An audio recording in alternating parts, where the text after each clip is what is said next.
বৈশাখকে বাঙালির প্রাণের উৎসব বলা হয়ে থাকে। আর বাঙালির প্রাণের উৎসব কিনা আমি সেটা জানি না, তবে আমার কাছে মনে হয় এটা আমাদের একটা সংস্কৃতি। প্রত্যেকটা দেশেরই নানান ধরনের সংস্কৃতি থাকে, ঠিক তেমনই বৈশাখটা হচ্ছে আমাদের দেশের বা আমাদের নিজেদের সংস্কৃতি। আসসালামু আলাইকুম, সবাই কেমন আছেন? আশা করছি সবাই অনেক অনেক ভালো আছেন। আমিও আল্লাহর রহমতে অনেক ভালো আছি। আমি আজকে একটু সকাল সকাল উঠে রেডি করে নিচ্ছি হচ্ছে এখানে ইলিশ মাছ রেডি করে নিয়েছি।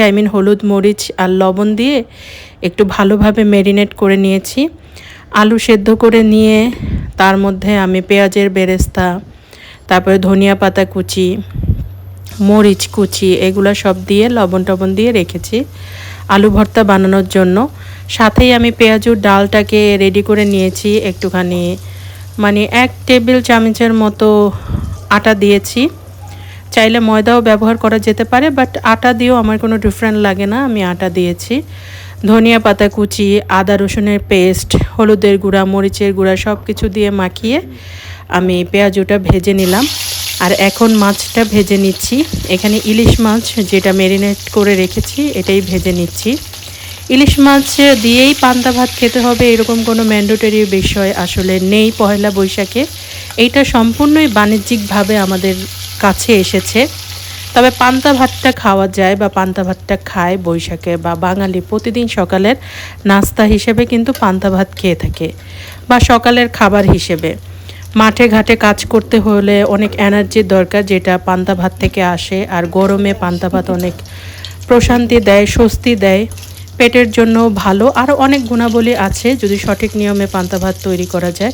পেঁয়াজ কাঁচামরিচ দিয়ে পান্তা ভাতটা খেলে শরীরের জন্য উপকার, প্লাস শক্তি, প্লাস হচ্ছে একটা প্রশান্তি ভাব থাকে গরমের মধ্যে, যেটা একজন কৃষকের জন্য বা একজন কৃষাণীর জন্য খুবই ইম্পর্ট্যান্ট। ওই হিসেবেই পান্তা ভাতটা এসেছে। যাক, এখন আমার ফ্রিজে ইলিশ মাছ ছিল তাই আমি ইলিশ মাছ দিয়েছি। আমার ফ্রিজে না থাকলে আমি হয়তো অন্য কোনো মাছ দিতাম বা অন্য কিছু দিয়ে করতাম, ওইভাবে ম্যান্ডেটরি কোনো ব্যাপার নেই ইলিশ মাছের। আর এই যে আমি মাছ ভেজে নিয়েছি, এখানে দধি মিষ্টি ব্যবস্থা করেছি আর কি এই বৈশাখের জন্য। আর আলু ভর্তা করে নিয়েছি, ডালের বড়া বা পেঁয়াজু আমি অনেক বেশি পেঁয়াজ দিয়ে করে নিয়েছি। আর সাইড ডিশ হিসেবে আমি রেখেছি হচ্ছে দই মিষ্টি, এগুলা দিয়ে সাজিয়েছি। এখানে আমার হাজব্যান্ডকে আমি দিয়ে দিলাম যে তুমি খেয়ে নাও, তো ও খাচ্ছে, আমি একটু রেকর্ড করে নিচ্ছি।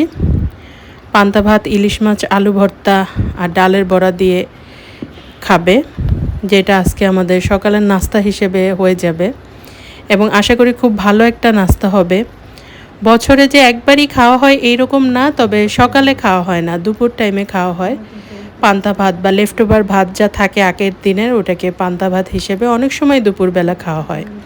বৈশাখে হয়তো সকালের নাস্তা হিসেবে খাওয়া হয়। যাক, এটা আমাদের খাবার, ওই হিসেবে আমরা আর কি খাচ্ছি। আর ভালো লাগছে বা আছে ঘরে, সব কিছু মিলিয়ে খাচ্ছি। এমন না যে আমাকে খেতেই হবে, যত সমস্যাই হোক খেতে হবে, এমন কিছু না। কিন্তু ভালো লাগছে যে একটা দিন একটু আলাদাভাবে নাস্তা করা, সব কিছু একটু অন্যরকম, এটা ভালো লাগছে। আর সব কিছু আমি একটু দেখিয়ে দিলাম। এখানে ইলিশ মাছ ভাজাটা দিয়ে পান্তা ভাত খাচ্ছে, আমার কাছে তো খুবই লোভনীয় লাগছে। যদিও আমি একটু পরে খাবো, আমি আগে আপনাদের ভাইয়াকে খাবার দিয়েছি, ও খাক, আমি রেকর্ড করে নিই, তারপরে আমি একেবারে রিল্যাক্সে বসে খাওয়া দাওয়া করব। আর এই যে আলু ভর্তাটা করার সময় আমি একটু সরিষার তেলের বদলে ইলিশ মাছ যে ভেজেছি ওই তেলটা দিয়ে দিয়েছি। আর আমিও যখন পান্তা ভাত খাবো, ইলিশের তেল আমি অল্প একটু তুলে রেখেছি, ওখান থেকে অল্প একটু দিয়ে খাবো।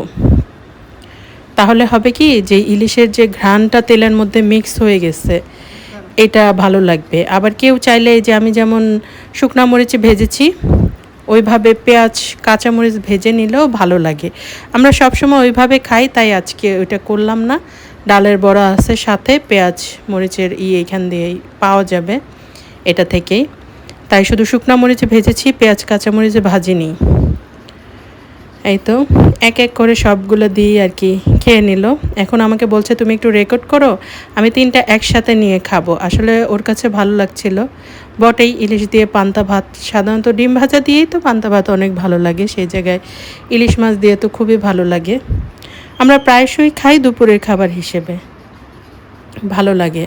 আর গরমের মধ্যে দুপুরে পান্তা ভাত, ডিম ভাজা বা যে কোনো কিছু দিয়ে খেলেই বেশ মানে ভালো লাগে, অত গরম গরম লাগে না আর কি, প্রশান্তি ফিল হয়। খাবারের শেষে এখানে শেষ পাতে যেমন দই, এটাও কিন্তু আমাদের বাঙালি খাবারের মধ্যেই একটা, দই মিষ্টি এই আইটেমগুলো ছাড়া কিন্তু বাঙালি খাবার কল্পনা করা যায় না। তার মধ্যে ঘি, ছানা এগুলাও হয়ে থাকে আমাদের বাঙালি খাবারে। এই যে দই আর মিষ্টি মিক্স করে খেলো, এই জিনিসটা আমি জানিয়েছি যে দই আর মিষ্টি মিক্স করে খেলে মজা লাগে। ওদের অঞ্চলে এই জিনিসটা নেই, আলাদা আলাদা খায় বাট একসাথে মিক্স করে খাওয়া হয় না। আর হচ্ছে রসমালাই, রসমালাইটা তো আমাদের সবার ফেভারেট, তো রসমালাইটাও খেয়ে নিচ্ছে। এটা একদম ফ্রিজের ঠান্ডা ঠান্ডা রসমালাই। আমরা যেহেতু একটু পর মেলায় ঘুরতে যাব, আসলে একটু পর বলতে কি দুপুরের রোদটা যখন গড়াবে তখন বেরোবো, যেহেতু ছোট বাচ্চা আছে, এত গরমের মধ্যে বের হওয়া যাবে না। খাবার দাবার শেষ করে একটু রেস্ট নিয়ে তারপর যাব। মেলা থেকে অলরেডি আমরা ঘুরে চলে এসেছি, খুব গরম। আর এই গরমের মধ্যে এই আইসক্রিমটা আমার খুব ভালো লাগে। ঠান্ডার ভিতরে আমার ওই দুধ জাতীয় আইসক্রিম ভালো লাগে, আর গরম লাগলে আমার কাছে এই আইসক্রিমটা সবচেয়ে বেশি ভালো লাগে। মেলার ভিডিওটা আমার অন্য একটি ভিডিওতে আপনারা দেখতে পাবেন, আপনারা চাইলে দেখে আসতে পারেন বৈশাখী মেলার ভিডিও। আর এইখানে হচ্ছে খুব টায়ার্ড ফিল হচ্ছে, তাই এক কাপ কফি করে নিচ্ছি, যদিও আজকে চা খাওয়া দরকার ছিল। চা আমি সকালে পান্তা ভাত খাওয়ার পরে চা খেয়ে বের হয়েছি, কারণ পান্তাটা খেলে আমার কাছে ঘুম ঘুম ফিল হয়।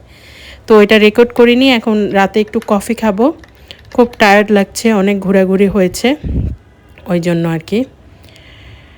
আর পয়লা বৈশাখ আশা করছি সবারই খুব ভালো কেটেছে, আমারও আলহামদুলিল্লাহ অনেক ভালো কেটেছে। ভিডিওটি তাহলে এই পর্যন্তই, আল্লাহ হাফেজ।